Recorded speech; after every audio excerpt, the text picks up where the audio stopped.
we were just unable to make anything together. I made a lot of drawings of things, and every time I felt good, didn't feel good. I felt not so good, they felt really good. And so we were just dancing around each other. It was really difficult until I came up with this idea of making 6 objects for Eve. Eve, who's been understood as kicked out of Eden for being so bad, for identifying all the vices of the world. And so I made for Eve 6 objects which were all identified with one of the vices. And to celebrate Eve also, maybe once, for giving us so much pleasure for having these vices. Because, of course, our vices are not to be proud of, but we have a lot of fun of them, right? So this was the idea, to make the Garden of Eden to celebrate Eve. So we made beautiful drawings of Eve with the objects of desire and sloth and so. So then the Garden of Eden was a drawing which we made, which was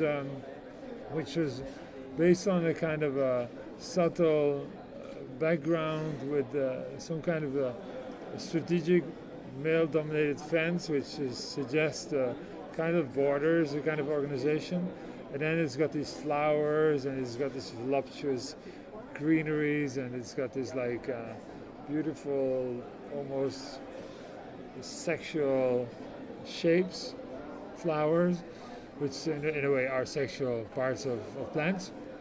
And then there's the apple, which is shown here and there. So altogether, it was became when we made it into silver, it became just a magical surface.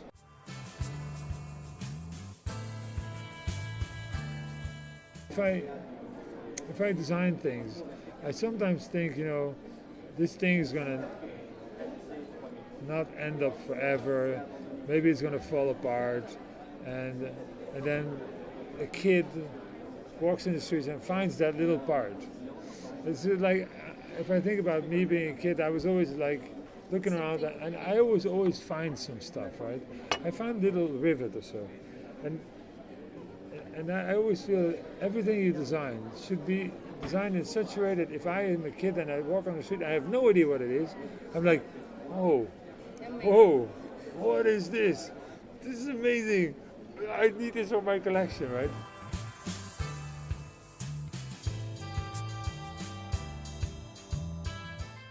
Especially now, start making clocks while we are sure we don't need them anymore. Because time, we find it everywhere, right? Everybody's got his phone, everybody's got it. Time is everywhere. And so because we don't need it anymore, that's why we have to make it. That's why we have to make it. Because the clock in the house is something which is a family piece. But the clock in your house, there were a few clocks, but the clock in your house, the one which was on the fireplace, there was this clock, right? This clock, it counts the time of your family. It counts the time of your life.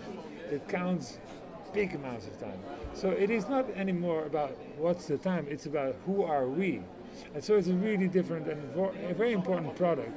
And so we started making the big round clock last year, which is like so big round. I mean, you maybe see. And as a second one, I want to make the typical old grandfather's clock, and we might do other typologies of clocks, but I want to, because I think it's important to reinvent the clock as an old-fashioned typology, which has lost completely its functionality, but is there only for us to connect to and to keep as a memory of ourselves. I think it worked out really, really, really beautiful. It's a really beautiful piece. Now we start to be able to present the glass collection, which I think you've seen, the crystal collection, and the ceramic collection. And so you start to see how materials get together, and that makes me super excited. If you see how how beautiful this is and how elegant, how sweet and beautiful. Elegant. It gets really to a new level if you see this world coming alive altogether.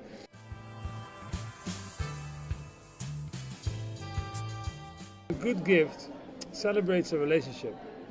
That is what a good gift does. You recognize yourself, you recognize the other, and you recognize the relationship.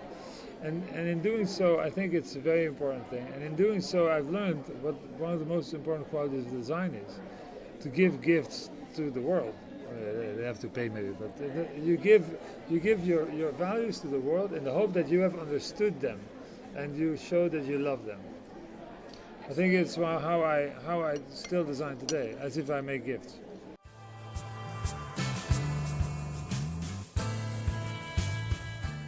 4 new lights, 4 new furniture pieces, more or less. A new setup in Milano, very different. You will see Moy carpet developing now also a good amount of wall-to-wall coverings, so broadloom. So it's going to be an exciting year. Exciting year. We work with Paul Coxedge for the first time, which is cool. Interesting things.